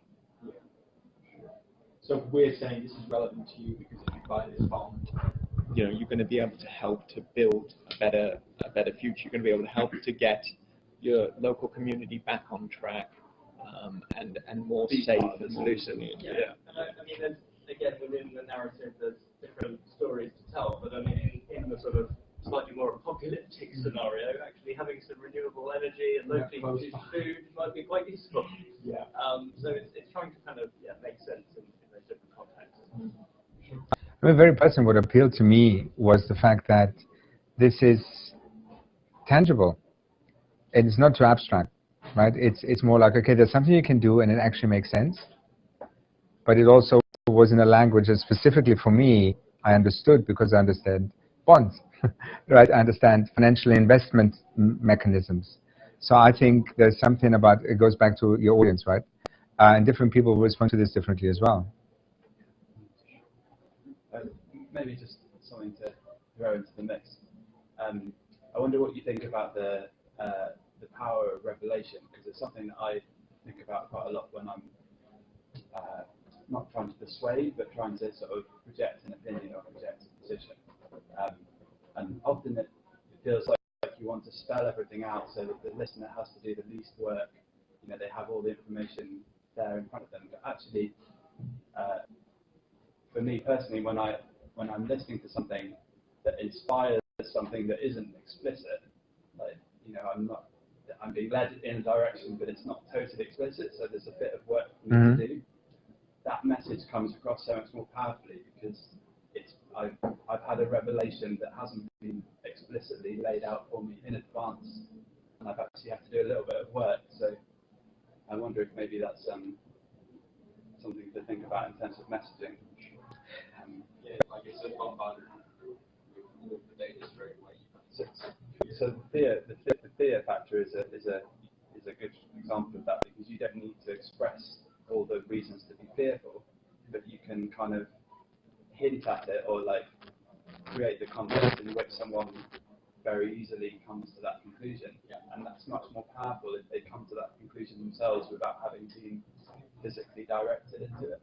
But like, you don't need to say, well, what are your grandkids going to do? No, exactly. They'll go away and think, oh God, yeah, I've got this little grandkid, she's going to grow up, and God, she's going to have to deal with all. If they come to that themselves, that's going to probably, because they're going to resist that if you go, exactly, you're doing something to your granddaughter. Sorry, pardon me. But do you know what I mean? Like, like if they come to that themselves, it's going to be people have automatic skepticism and automatic pushback when they're approached by like strong opinions or strong ideas. Their natural response, I think, is to be like critical and be skeptical. And actually, if you skirt around that a bit and allow them to have the inspiration for themselves, it just requires like a little bit of reworking of your narrative. I wonder if maybe I'm not an expert in that side of storytelling, if you like. I've operated for the last, I don't know how many years, always in an environment where I had very limited time to get my message across. So rather than risking that revelatory moment not happening, I tend to spell it out, but I tend to make it very succinct and very clear and come to the point quite quickly. And it does become quite salesy sometimes. But at the same time, I guess it's also a question of, if you have different audiences, not everybody responds to that, right? I actually sometimes feel a little bit patronized, if that's the right word, when people take me to the water and then you have to go, okay, I get it. But it's, you spend more thought on this, I presume, so you might have a view. I mean, not on that direct question, but I mean, people use different techniques. I think, as you say, it's different tailoring it to the audience. I mean, maybe in the essence of the kind of startup spirit, I think it's trialing these things, seeing what works, iterating, rather than sort of saying, this is what will work, and that's what we're going to do for the next 10 years, whatever the data. This is the perfect segue. Now, we talked a little bit about feedback, but it's related to that. The reluctance to take feedback on board is sometimes the most frustrating thing in my world. And we had a team that came into one of our programs that were called Friendly Score. So they created an alternative credit scoring mechanism for people who were struggling to get credit, right? There's a lot of initiatives of that nature now, and they're using alternative data, because normally at the moment, if you go to a bank and you want a loan, they will ask you for your address and your history, et cetera, and some people never had an address for longer than a few months. And reality nowadays is that nobody has a landline, but banks still ask you for a landline and all that. And they came to us with this messaging, and they were struggling to get the banks to actually buy their solution. And we're telling them, guys, the banks don't care about this. You need to figure out how you can get the data from the consumers and then try to sell the data to the banks. And they were very reluctant to A, believe us, and B, turn their B2B business into a B2C business, or B2C to B, right? So it was meant first having to deal with consumers and then having to deal with the corporates. And we had this really kind of heated discussion one day. I said, guys, just give it a try. It was literally like, put 5, because they were collecting, apart from other things, Facebook data, right? And one of the conversations we were having, and it was literally like Friday afternoon, everybody wanted to go home. We were in this room going, why don't you just put out 5 different marketing messages, see if the consumers pick up on it, and then you'll know if there is actually a way to get the data that you need to then be able to go to the banks and say, this is quality data for you to sell more loans. And the CEO was very reluctant. The CTO was like, I have to work over the weekend, that sort of thing. But then they did. And on the Monday, they came in with, oh my God, one of the messages completely picked up. And because they did this really quickly, they didn't even build in any kind of share functionality. So people would do the little credit scoring questionnaire online on Facebook, and then they would take a screen print of their score and share it on their profile because they thought it was just amazing, right? In the end, that business went down that route, and now they're really successful, particularly in emerging markets. They raised money, they've got clients, etc., etc. But there was this element of A, listen to the grown-ups and taking feedback on board, and B, understanding that experimentation is part of the process. You need to try things, see if they work, have your metrics mindset to collect the data that comes out of that, and then you figure out really quickly what works and what doesn't work. That's been the bane of my life. Really, it's just feedback. Because feedback is a good thing. But when you come with an idea that you've grown and nurtured and you've been quite protective, and things like, sorry, go for it. No, go for it. There's a question from Margaret online, just sort of talking about, I guess, if you are having challenges with, say, a co-worker about giving feedback, I wonder if you ever give advice on how to actually do that. That's sort of more interpersonal. It's more the conflict conversation, right? There is a point where you may have to go into mediation, whatever format that has, really quickly. It's difficult if you have challenges as a co-worker to have a neutral conversation if this is an environment where this has never been discussed before. People very often join a company, small or big, and you just start working with people, hit the ground running, never had any awareness of how this company actually deals with conflict. And then really quickly you figure out, oh, they're kind of stepping on my toe, who's moved my cheese? I don't know if you know that whole kind of old 1980s, 1990s corporate book. It's a book called Who's Moved My Cheese, which is about workplace corporates where you have your cheese in the fridge and somebody's moved it. And that generates conflict. Anyway, the point is, if you don't have that, and if you have already a very unhealthy dynamic, it's really difficult to break it by yourself. So bringing in somebody who can be the neutral party in the room, who first positions the conversation as a non-aggressive, conflict resolution-driven conversation, is probably the easiest way. But yeah, that's why we talk about conflict, because when you end up in a very unhealthy dynamic with a coworker, just trying to dissolve it by yourself without knowing how to do this is hard. What about it's not necessarily conflict level, but maybe you just got to give some feedback that's maybe a bit more mild. Do you ever sort of do workshops on that? Yeah, it's all about language, right? It's all about language. Sometimes it's good. Like we used to do this thing where we would take people for a walk, rather than sitting in an office or doing this in the kitchen. We just go, let's just go for a walk. And we used to be in St. Catherine's Dock down by Tower Bridge, so you could just walk along the water for a bit, and then just have a conversation. And I like to, so my way of doing this is I usually open up with something quite personal about myself, because the moment you show vulnerability, the other person's guard drops. In my case, I tend to overshare. That frightens people. But if you read up about how you can actually de-escalate conflict, showing vulnerability and leveling with people is always very helpful, and everybody has their own way. One of the things we finish on is, you also need to be authentic and true to yourself. You can't pretend to be somebody else, right? But one way is remove yourself from a toxic environment where this is difficult and do this in a space that is maybe more relaxed for both sides. The other one is the language you use. There's simple things like again, removing the conversation from the other person. It's not about you said this, it's about when you say this, this is how I feel. And it puts the responsibility back on you. And person sometimes, the key thing is sometimes trying to have that conversation in the first place, right? So what I understand from the comment online is that the person tried to have a conversation and it didn't go down very well. That's more difficult, right? Because you've already established an unhealthy balance. And sometimes you also have to accept that some people are just very, very struggling with these kind of conversations. That's why I think bringing a third person in might be helpful. But again, conflict is not easy. And maybe you can pick this up again when you talk to the guy with the Israeli army. It's not really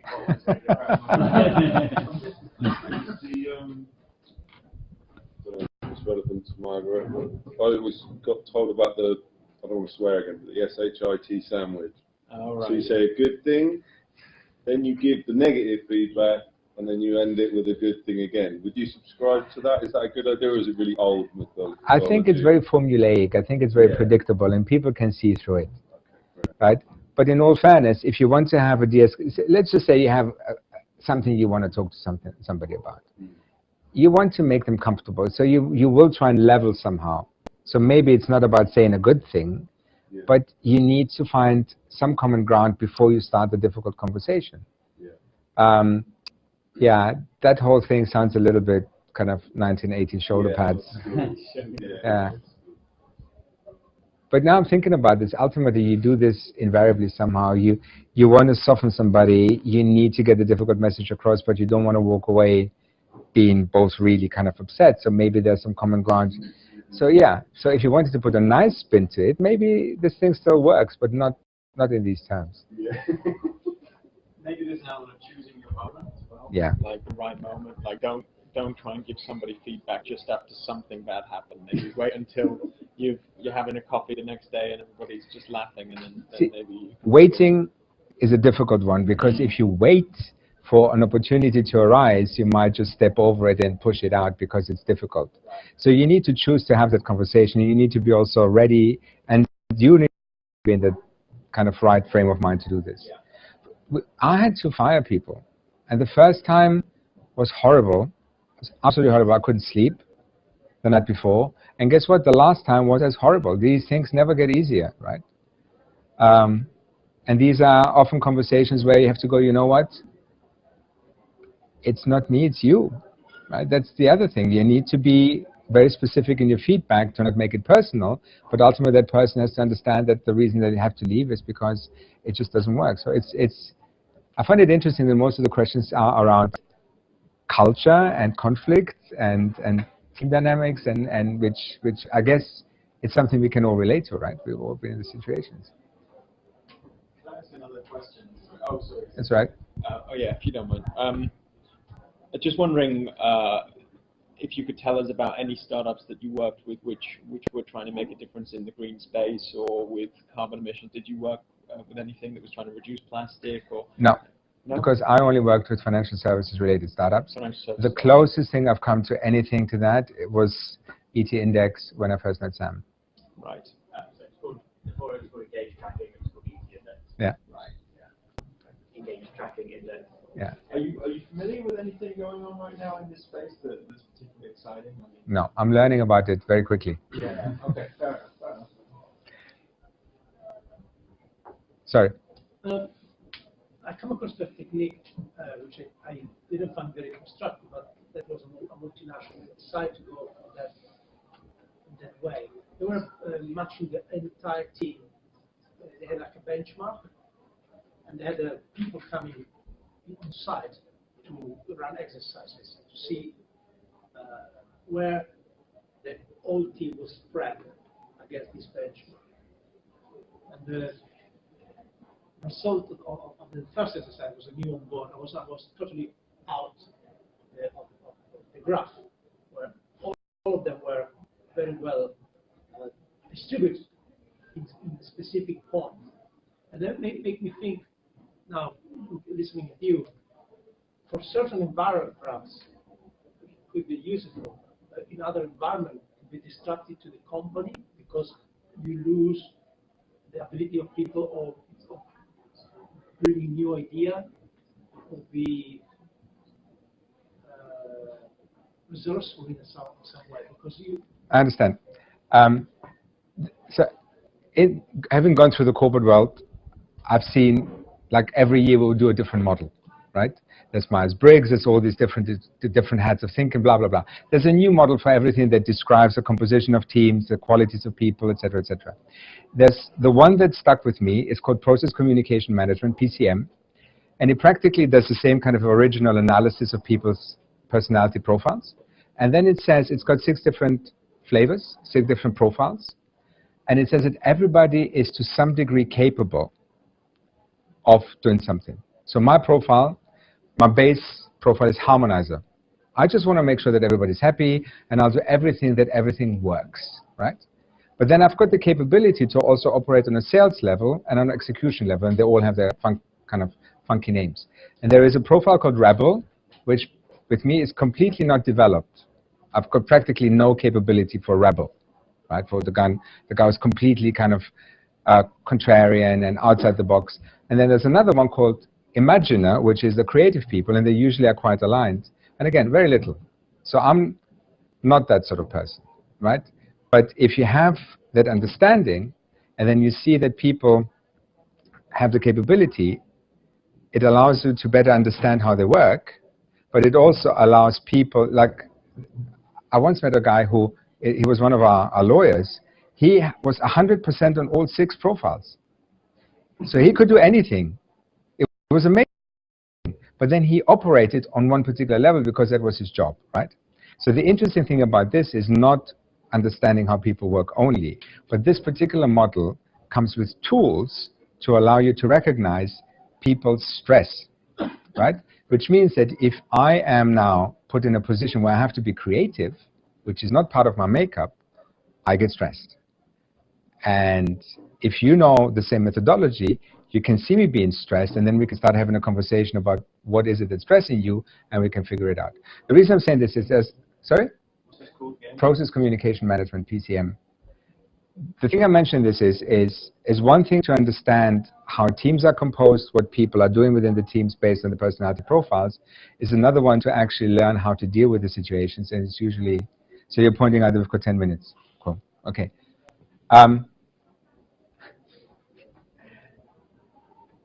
One of the things, and it all kind of flows into each other, right? People are always very bad at asking for help. Asking for help is being seen as a weakness, and in theory it's actually strength. It's recognizing your limitations, recognizing your struggles, and asking somebody to help you helps everybody, right? And I think this, for me, is paramount. It goes a little bit back to the conversation we had earlier about the business you were talking about with the surfing and the going into something with little preparation or with little support tools means that invariably you have to ask somebody for help. And people who start something new haven't figured it out. So asking for help is the most natural thing. And if everybody understands that helping each other is part of your profile, then there's also no looking down on people who don't know as much. But it's also a question of respect, right? If you respect individuals and you know that they have their own assets, their own skills, they add to the bigger thing, then it's only going to help everybody. But I mean, in my corporate life, I once messed up big time just because I didn't know that I could ask for help. But it was an environment where it was looked down upon. It was a very traditional banking environment where if you were like a kind of mid-management guy in his mid-30s and you asked for help, Jesus, what's that? Does it say about you? So for me, it's one of the biggest learnings I had, and in the startup world, which is again so, there's so much uncertainty, you need to ask for help, otherwise go down. We talked a little bit about surrounding yourself with advisors. This happened to some extent whilst you guys were having a coffee, and it was a question about how do you gauge if somebody has just an unqualified opinion or if it's somebody you should actually listen to. And it's a question of practice and just asking lots and lots of questions and understanding people's background. There's a lot of people out there who want to help, and then you get into a room with them, and the only thing they do is talk. I skipped, that was a mental slide, yeah.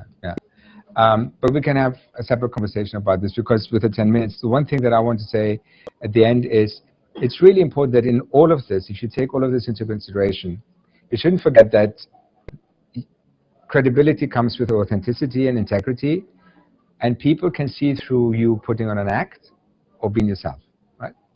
And it comes also with an element of vulnerability. I believe that that's a personal kind of experience. It's not something you read about in the books. It's for me, it's been easier going through life saying, look, this is who I am, these are my weaknesses, this is stuff that I don't know, and this is where I'm trying really hard to do the right thing. So that authenticity has worked for me. It's taken some time to build that confidence to be vulnerable, and that allows me also to have conversations in a different way, especially when it comes to conflict as well, right?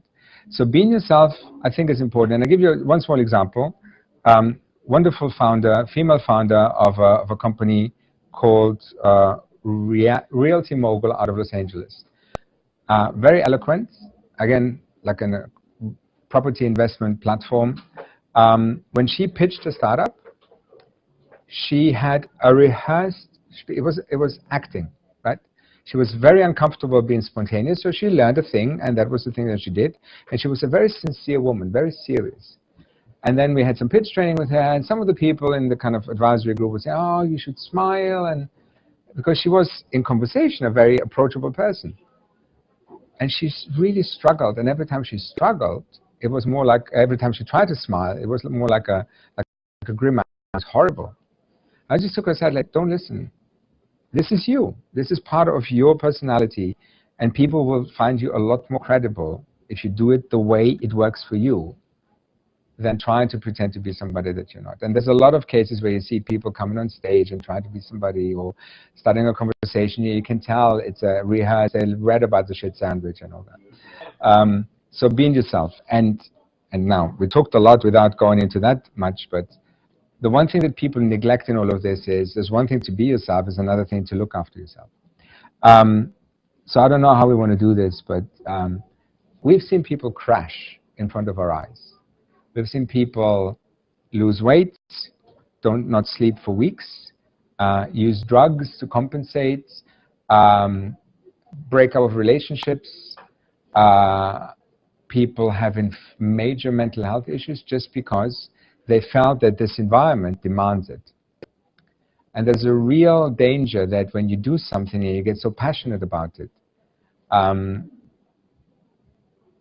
that you start kind of confusing this with working ridiculous hours, because in the long term, you're actually not as productive, right?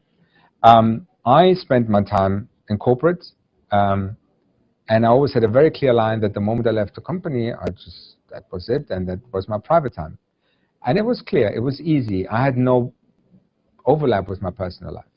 And then when I started with InnoTribe, this was the first time where I felt this is stuff that actually affects my personal life, but also I like it. I like that blurriness. And with Startupbootcamp, there was no personal life. My Startupbootcamp was my life. Everybody who knew me knew my partner. Everybody knew about my life. My colleagues and industry friends became Facebook friends because I'm old and I use Facebook. And I just never stopped. And there was so we started Startupbootcamp in January 2014 here in London. And in about the time where you came to Selection Day, Sam, so it's August 2014, I come home one night and my partner looks at me and he says, you're not here. I said, what do you mean? I finished early today. It's like, no, you're not here. I can see you, but if I look into your eyes, I can see behind all these cogs turning, right? You're not here. And I really hadn't noticed. I thought I was at home, and therefore I ticked that box of being present at home. And then we had to have a real conversation about the only way I can make sure that my relationship doesn't start struggling is that twice a year, 2 weeks holiday, complete disconnect, no emails, no phones, nothing. And that was a compromise that we took, and that worked for us. But we still kept talking and talking and talking to make sure that we're aligned at home. That's just a tiny little data point. But the key thing is that one of the things we tried to instill with the founders in the program was just to have a sort of loop where you just check yourself, very much like you check yourself for a variety of different diseases, you also check yourself for your mental kind of mindset, your mental state. And the more you're just spending a couple, I'm talking mindfulness, I'm not using any buzzwords, I'm really just going, what are the biggest things I'm struggling with at the moment? And how much of this can I actually talk about to start with, right? Do I have people I trust that I can actually have a conversation with? It's also nice to have a buddy where you can every once in a while go, let's have a chat, and you can start listening into if they've seen changes in your behavior. It's amazing what you see when you haven't seen somebody for a month who's been burning the candle at both ends, and then you bump into them again and they tell you pretty directly, you look like shit. Not dismiss it. That means something, right? Amazing to see how most people in the entrepreneurial world think that operating on 4 to 5 hours sleep is normal. And then they read all this stuff about you need to get sleep to survive, and they sort of dismiss it because Margaret Thatcher managed 4 hours. It's not cool not to sleep, and I can say this now because I've spent the last 5 years not sleeping, but it affects your memory, it affects all sorts of other things. The moment you start identifying those issues, reaching for substances to compensate usually doesn't help either. Right? I had no idea. I was completely oblivious until I walked into the toilets one day and I saw somebody doing a line of the sink. A line of cocaine of the sink in their toilet. And this was like on a Wednesday morning at 11 o'clock. And that guy, and it was a guy, and in all fairness, most people who have mental health issues in the entrepreneurial world are male. That was the only way you could get through the day, right? And for me, that was a big eye-opening moment. So at some point, we had a conversation about mental health. For us, we also introduced kind of a regular mediation conversation where we talk to people about conflict, because that's one of the things that stresses people. So it's a lot of things to look out for, and that contribute to talking about mental health, avoiding burnout, and awareness. It starts with an awareness. It starts with a conversation about this thing is real, this thing happens, and it happens to many people. And if it happens to you, first of all, you can fix it. You can start working on it. Don't wait too long. But also, there's no stigma to say I'm stressed. There's no stigma to, there's nothing wrong with saying I can't cope. And this is now then we get into another territory, because there's a lot of factors that contribute to people not wanting to talk about things, not being able to open up. But when they open up, things change, right? Then you have the 55-year-old man sitting in a room with you in tears because his wife left him. And you had no idea, because he was always a superstar with a beaming smile in the program, right?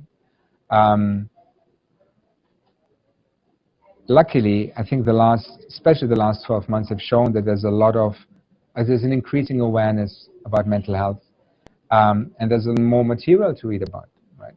What are the things to look out for? What are the data points that you can actually just check for? And it helps being surrounded by people who are a bit of a control group, who are also comfortable to say a word or two. But sometimes, and we always tell people in teams, going back to the team, you should give each other permission to do that. And you go, what do you mean? And you go, well, you know what, you're kind of 4 people, you're working really intensely. Why don't you just sit down one day and just say, you know what, if you guys see something a bit off, I'm okay with you telling me that. And that already opens the door. But it guys goes with vulnerability. You just say, you know what, it's bound to happen. Please tell me, because I might not spot it myself. Is it a good way to hand over to you? Yeah, we're going to take a little break, and if anyone has any last questions. Just to say as well, one of the advantages of having our talks at WeWork is that they do free beer after 3 p.m. So if anyone does fancy a beer at 4, we'll probably just walk over there. But yeah, let's start again at, does anyone have any burning questions? One, you know, you're talking about sort of hierarchy at one point, and how it's better to have, not better, but it's useful to have someone who's responsible and takes charge of decisions and stuff like that. I think with a lot of organisations in this sort of space, there's a movement away from that. Yeah. Like, you know, Occupy, for example, maybe to its detriment, was focused purely on consensus decision making and all that sort of stuff. Are there any examples you've got that where it's worked, or is it where there was no sort of leader as such, or any advice or any just thoughts on that? Because I think in this space it's becoming quite common to be like, no, we're going to move away from these hierarchical structures.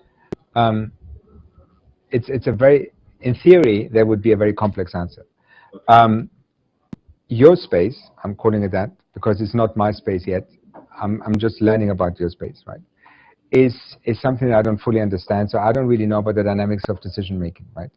The companies I work with were ultimately all companies that wanted to be commercial companies, and there was a very understandable format that worked in that context.